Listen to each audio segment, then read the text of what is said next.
love the chase and the hunt, and I set the pace when I'm Come prima cosa andiamo a togliere queste 4 Torx. 1, 2, 3 e 4. E poi andiamo a togliere la griglia davanti. E questa ci servirà per sostituire la scritta GTI.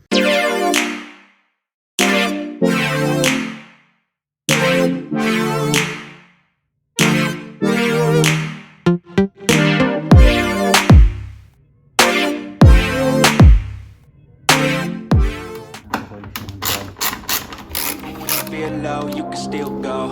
Even when you feel slow, you can still go. Even when there's no hope, you can still go. I never answer to no, man, I still go. Go, go, go, go, go, go, go, go, go, go, go, go, go, go. Vedete? Queste che vi sto indicando sono le linguette dove incastra la griglia. To the system, I don't wanna be a slave. I've been doing shit my way, or the highway. And in the driveway is a nice range. Cause I grind through the climb, I invite pain. You'll never hear me, bitch, nah, I don't complain. Just gotta flip the switch and you can go and obtain anything you want, anything you need. Your mind.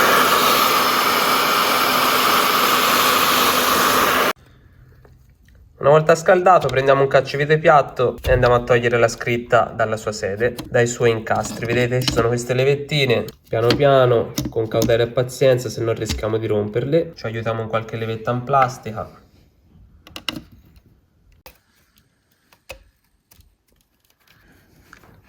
Lasciamo in tensione la targhetta.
Dopo ore e ore.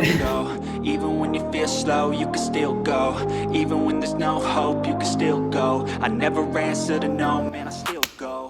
Go, go, go, go, go, go, go, go, go, go, go, go, go, go. Hustle hard, hustle every single day.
Poi fa un po' di gioco destra-sinistra per smuovere. Bravo, bravo. Bravissimo.